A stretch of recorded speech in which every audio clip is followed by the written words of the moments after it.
गांव के एक कोने में एक पुरानी टपकती सी झोपड़ी थी। वहां रहता था रामू अपने परिवार के साथ। रामू रोजाना काम की तलाश में जाता और लोगों से कहता, साहब, क्या आप मुझे अपने यहाँ काम पर रख सकते हैं? मैं अपनी पूरी लगन और मेहनत से काम करूंगा।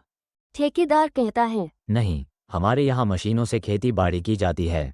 हमारे पास तुम्हारे लिए कोई काम नहीं है। रामू रोजाना निराश होकर घर लौट आता है। उसकी पत्नी गौरी कहती है, क्या हुआ, आज भी कहीं काम नहीं मिला क्या? हाँ, अब कोई काम ही नहीं देता गौरी। सब कहते हैं मशीनें आ गई है, आदमी की जरूरत ही कहाँ रही। गौरी कहती है, कोई बात नहीं, कहीं ना कहीं काम मिल ही जाएगा, आप परेशान मत होइए। चलिए अंदर चलकर खाना खा लीजिए। गौरी ही 2-4 घरों में बर्तन मांजती, उसे कुछ पैसे या खाना मिल जाता जिससे उनका घर में 2 वक्त का खाना बन जाता। और मुन्ना अपने फटे हुए बस्ते को लेकर गांव के सरकारी स्कूल जाता। तीनों के चेहरे पर तंगी थी, लेकिन आंखों में उम्मीद की हल्की सी चमक भी। एक दिन सुबह का समय था। रामू के घर सरकारी लोग आते हैं। रामू और उसकी पत्नी बाहर आते हैं। लोग उनसे कहते हैं, आज दोपहर तक झोपड़ी खाली करो वरना बुलडोजर भेज देंगे। ये जगह सरकार की है। गौरी चौंक गई, क्या? ये कैसे हो सकता है? ये जमीन तो हमारे बाबा के जमाने से है हमारे पास, हम कहाँ जाएंगे? अच्छा, इस जमीन के कागज दिखाओ जो ये साबित कर पाए कि ये जमीन तुम्हारी है। कागज तो नहीं है हमारे पास। रामू और उसकी पत्नी हाथ जोड़ते रहे, साहब 2 दिन की मोहलत दे दो, कहीं और ठिकाना ढूंढ लेंगे। हम गरीब हैं साहब, लेकिन इंसान हैं, हमारे सिर से छत मत छीनो। लेकिन किसी को फर्क नहीं पड़ा।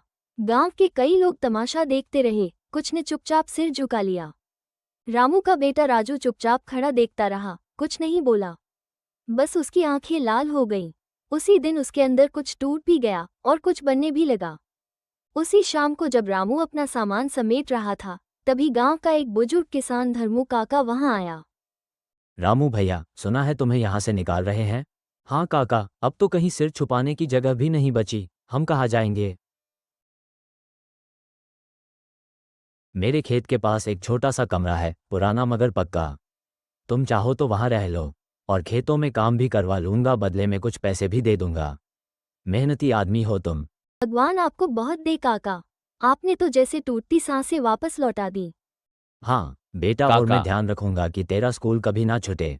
रामू का पूरा परिवार काका के उसी पुराने झोपड़ी में रहने चला जाता है। राजू सुबह स्कूल चला जाता और रामू काका के खेतों में काम करने चला जाता, और गौरी भी घर के काम करके रामू के खेतों में चली जाती और रामू के साथ हाथ बटाती। गौरी ने एक दिन कहा, बेटा अब तू भी काम में लग जा, हालात नहीं सुधरेंगे, आखिर कब तक हम ऐसे ही रहते रहेंगे? ठीक से पेट भर खाना भी नहीं मिल पाता। माँ, अगर आज मैंने पढ़ाई छोड़ दी तो सारी जिंदगी हमारे साथ यही होता रहेगा। एक दिन मैं वो बनूंगा जो हमें हमारी जमीन वापस दिला सके। कुछ दिनों तक ऐसा ही चलता रहा। एक दिन मास्टर जी स्कूल के बाद मुन्ना से बोले, तू गरीब जरूर है पर हिम्मती है। बाकी बच्चों के साथ मैं तेरा नाम शहर की स्कॉलरशिप में भेज रहा हूँ। तुझे आगे बढ़ना ही चाहिए। वक्त बीतता गया और एक दिन खबर आई कि राजू में जिले में टॉप किया है। उसे शहर के बड़ी कंपनी में इंजीनियरिंग की जॉब मिल जाती है। शहर जाकर वो खूब तरक्की करता है। उस दिन गौरी ने पहली बार मुस्कुराकर कहा, शायद अब हमारे दिन भी बदलेंगे। कुछ साल बाद राजू अखबार में खबर देखता है, गांव की सरकारी कॉलोनी बिक रही है, ठेकेदार की कंपनी दिवालिया। राजू बिना वक्त गंवाए चमचमाती गाड़ी में गांव लौटता है और वो घर खरीद लेता है। राजू अपने माँ बाप को लेकर उसी जगह जाता है। अपनी माँ से कहता है, माँ, ये जगह याद है आपको? हाँ ये जगह हम कैसे भूल सकते हैं, यहाँ कभी हमारी झोपड़ी हुआ करती थी। कितनी सारी यादें जुड़ी हैं हमारी इस जमीन से। मैंने ये जगह ये घर खरीद लिया है माँ, अब हमें यहाँ से कोई नहीं निकालेगा। बाबा इस घर के कागज भी अब आपके नाम हैं। वही धर्मू काका आ जाते हैं। राजू धर्मू काका के पांव छूते हुए, काका, आज जो कुछ हूँ आपकी वजह से हूँ। अगर आपने छत और सहारा न दिया होता तो शायद हम कहीं के नहीं रहते। झोपड़ी भले ही टूटी थी पर उसका सपना नहीं टूटा, और जब सपना बड़ा होता है तो दुनिया की कोई ताकत उसे तोड़ नहीं सकती। अगर आपको हमारी कहानी पसंद आई हो तो लाइक करें, शेयर करें और हमारे चैनल को सब्सक्राइब करें।